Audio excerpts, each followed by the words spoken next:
Hi Brainiacs, this is Casey. நீங்கள் இப்போ இந்த வீடியோ பார்த்துட்ருக்கீங்க அப்படின்னா அதுக்கு ரொம்ப இம்பார்ட்டண்ட்டாக இருக்கிறது ஒருத்தன் தான். எஸ், காலையில் நீங்கள் எந்திரிச்சு நோட்டிஃபிகேஷன் கிளியர் பண்ணுறதுலேருந்து நைட்டு நீங்கள் படுக்கிறதுக்கு முன்னாடி ஏதோ ஒரு வெப் சீரிஸ் பார்த்து படுக்கிற வரைக்கும் ஏன் அதுக்கப்புறமாவும் நம்ம கூடயே இருக்கிறது ஏன் ஒருத்தன் தான், internet. Welcome to pop. This is about basics of internet.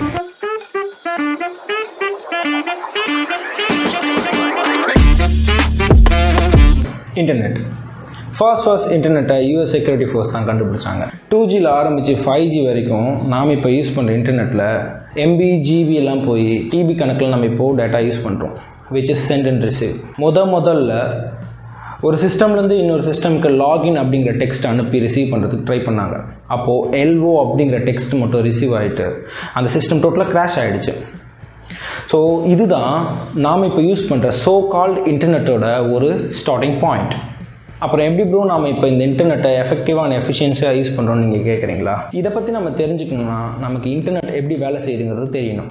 Internet அப்படிங்கிறது காற்று, யார் சொன்னாலும் நம்பாதீங்க. ஆக்சுவலாக இன்டர்நெட் அப்படிங்கிறது உலகத்தில் இருக்கக்கூடிய பல சின்ன மில்லியன் கணக்கில் இருக்கக்கூடிய நெட்வொர்க்ஸை ஒன்றிணைச்சு உங்கள் கூடயும் உங்களை எல்லாருக்கூடையும் கம்யூனிகேட் பண்ண வைக்கிற, இன்ஃபர்மேஷன்ஸை ஷேர் பண்ண வைக்கிற, அது மட்டும் இல்லாமல் வேரியஸ் ஆன்லைன் சர்வீசஸை தொடர்ந்து நிற்காமல் பண்ண வைக்கிறது தான் internet. Network, ISP, protocols, DNS. Network, ஸ்பைடர்மேனோட வீடு பார்த்துருக்கீங்களா? அதாவது சிலந்தி வலை, அது எப்படி தன்னுடைய வலையை எல்லா கார்னர்லையும் இன்டர்நெட் கனெக்ட் பண்ணியிருக்கோ அந்த மாதிரி தான் நெட்வொர்க். ஒரு இடத்துலையோ இல்லை ஒரு குறிப்பிட்ட ஏரியாவில் இருக்கக்கூடிய 2 இல்லைனா அதுக்கு மேலே இருக்க கம்ப்யூட்டர்ஸை ஒயரால் இன்டர் கனெக்ட் பண்ணி அந்த கம்ப்யூட்டர்ஸ்குள்ளே கம்யூனிகேட் பண்ண வைக்கிறது தான் network. Old method of network ஒயரில் இன்டர் கனெக்ட் ஆகிருக்கும்.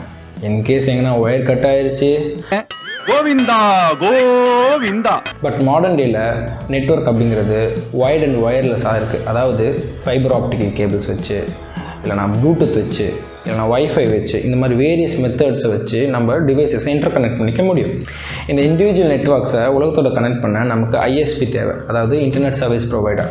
நாம் இப்போ யூஸ் பண்ணுற Jio, BSNL, VI and Airtel அவங்களோட சொந்த சேட்டலைட் மூலமாகவோ இல்லை லேண்டில் இருக்கக்கூடிய ஒயர்ட் அண்ட் டவர்ஸ் மூலியமாகவோ நமக்கு ஒயர்ட் அண்ட் ஒயர்லெஸ் இன்டர்நெட் சர்வீசஸை ப்ரொவைட் பண்ணுறாங்க.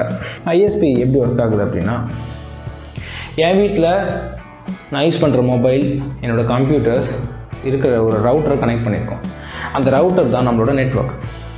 ஸோ இந்த நெட்வொர்க்லேருந்து நான் இன்னொருத்தருக்கு ஒரு டேட்டா பாஸ் பண்ணோம் அப்படின்னா என்கிட்ட ஒரு நெட்வொர்க் இருக்கும், அந்த பர்சன்கிட்ட இன்னொரு நெட்வொர்க் இருக்கும்.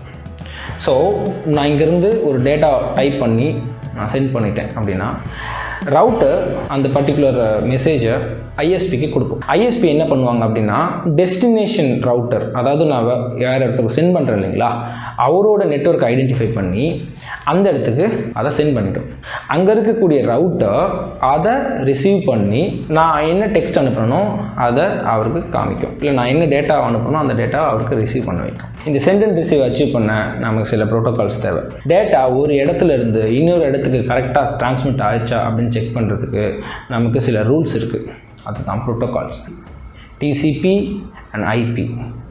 இந்த ப்ரோட்டோகால்ஸ் வச்சு தான் நாம் இங்கேருந்து ஒரு டேட்டாவை அனுப்பவும் முடியும், அங்கேருந்து அனுப்பக்கூடிய டேட்டாவை நம்மளால் ரிசீவ் பண்ணவும் முடியும். TCP, transfer control protocol. அதாவது நீங்கள் இங்கேருந்து அனுப்பக்கூடிய ஒரு டேட்டாவை சின்ன பேக்கெட்ஸாக பிரித்து ரிசீவருக்கு அனுப்பும். ரிசீவர் சைடில் இருக்கக்கூடிய TCP இந்த சின்ன பேக்கெட்ஸை ரிசீவ் பண்ணி அதை மொத்தமாக எடுத்து ஒரு டேட்டாவாக ப்ரெசென்ட் பண்ணும். This is called transfer control protocol. இன்டர்நெட்னு வந்துட்டாலே அதை யூஸ் பண்ணுற எல்லா டிவைஸஸ்க்கும் IP அட்ரஸ்னு ஒன்று இருக்கும். நமக்கெல்லாம் எப்படி நேம் இருக்கும் அந்த மாதிரி.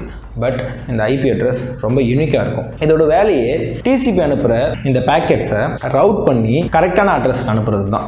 ஸோ நீங்கள் உங்களுக்கு பிடிச்சவங்களுக்கு அனுப்பக்கூடிய ஒரு ஹாய் அப்படிங்கிற இந்த மெசேஜ் சென்ட் ஆகி ரிசீவ் ஆகிறதுக்கு சென்டர் சைட்லேயும் ரிசீவர் சைட்லேயும் அனுமாராக வேலை பார்க்குறது இந்த TCPயும் IPயும் தாங்க. TNS, domain name system. இன்டர்நெட்டில் நீங்கள் வேறு ஒருத்தர் கூட கம்யூனிகேட் பண்ணணும் அப்படின்னா உங்களுக்கு அவரோட IP தெரியணும். IP தெரியாமல் நம்மளால் அவர் கூட கம்யூனிகேட்டோ இல்லை டேட்டா ட்ரான்ஸ்மிஷனோ பண்ண முடியாது. ஸோ இந்த மாதிரி ப்ராப்ளமை சால்வ் பண்ணுறதுக்கு தான் டொமைன் நேம் சிஸ்டத்தை கொண்டு வந்தாங்க. ஸோ இந்த டொமைன் நேம் சிஸ்டத்தை ஈஸியாக நம்மளோட மனப்பாடம் பண்ணிக்க முடியும்.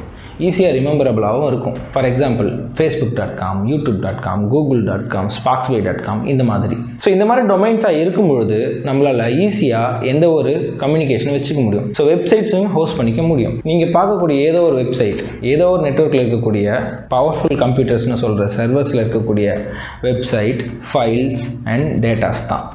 இவ்வளோ ப்ராசஸும் நடக்கக்கூடிய ஒரு விஷயம் தான் இன்டர்நெட். இப்போ இன்டர்நெட்னா உங்களுக்கு என்னென்னு தெரிஞ்சுக்கணும்னு நான் நினைக்கிறேன். இந்த வீடியோ பிடிச்சிருந்தா please like, share and subscribe. Thanks பிரைனியாக்ஸ்.